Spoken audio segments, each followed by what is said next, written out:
Here from the Kobach compound on a Thursday, but not just any Thursday, it's Hockey Jersey Thursday. And today I'm sporting a Stockton Thunder, Little East Coast League. And what's funny is Stockton's in California, yet they were in the East Coast League. I can't figure that one out. But now the Stockton Thunder moved to Glens Falls, and are called the Adirondack Thunder. And then the team that was there, the Adirondack Flames, moved to Stockton, California. They become the Stockton Heat or the Stockton Flames or something like that. And now they're in the American Hockey League, and Adirondacks in the... So anyway, but I like this jersey, and that's Gunnar, the mascot. Let's go.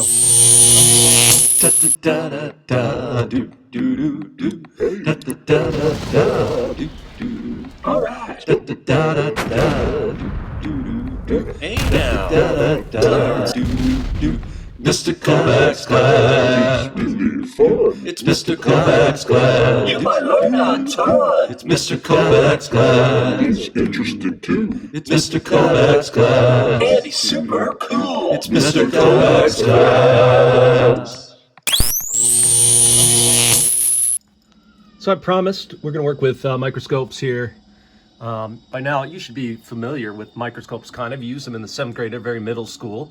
We're going to practice again, okay? But you learn the names of the basic parts. It's not really that important to know their names, but to know what they do, right? Lenses are pieces of glass that are cut in a specific way to help magnify, right? Adjustments are there for focusing, but focusing is just moving the stage up and down. It's moving the position relative to your eye, what you're looking at.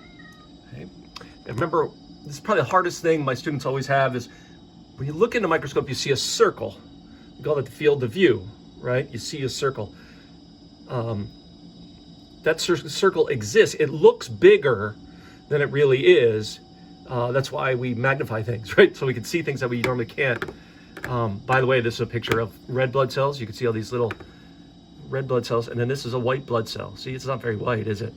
It's been stained. Without the stain, it would just be kind of clear. But anyway, field of view.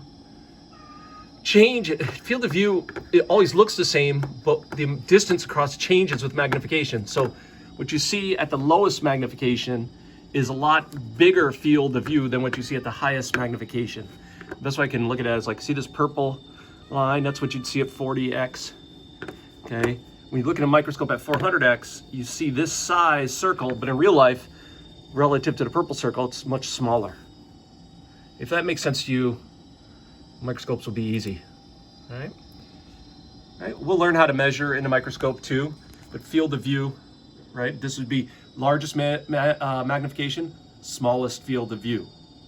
Largest magnification, largest field of view, smallest magnification, right? I mean, that's, the lower the magnification, the more things you can fit across. We'll talk more about that. And then also today, I want you to think about your eyes, right? Your eyes are unbelievable machines, but there's 2 sets of muscles in the front of your eye, right? There's the iris. That's the one that gives your eye its color. The iris's job is to control the size of the hole, the pupil that allows light in. Right behind the iris is what's called the lens. The lens is made out of, collagen and other type of proteins. And the lens is plastic. So it can be shaped. It can be like shape, so there are muscles that's attached to it that can stretch it out, and that's how you focus images with your eye, right? If you're nearsighted or farsighted, that means you cannot stretch your lens at certain distances. Of looking at something, you can't stretch your lens to get it to hit right here in the fovea, right on where you're supposed to focus. So you have to put another lens in front of your eye. All right. So yeah, there's two muscles. This person has brown eyes, and the iris controls the amount of light, right? When it's really bright out, this gets very small.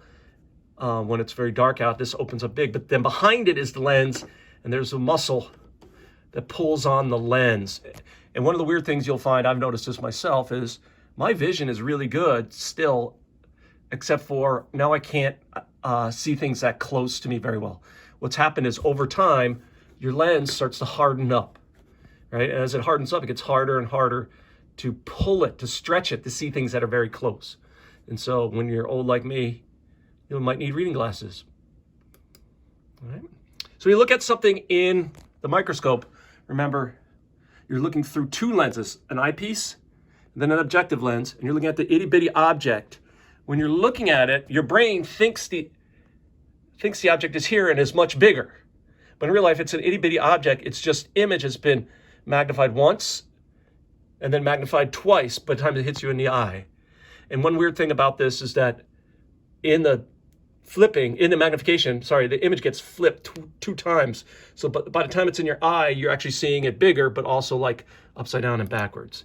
Hopefully you remember that kind of thing, right? So two lenses, and they multiply each other. If this lens is 10 and this lens is 40, you'll have 10 times 40 or 400 times. All right, that's enough of me talking. Let's look at some microscopes.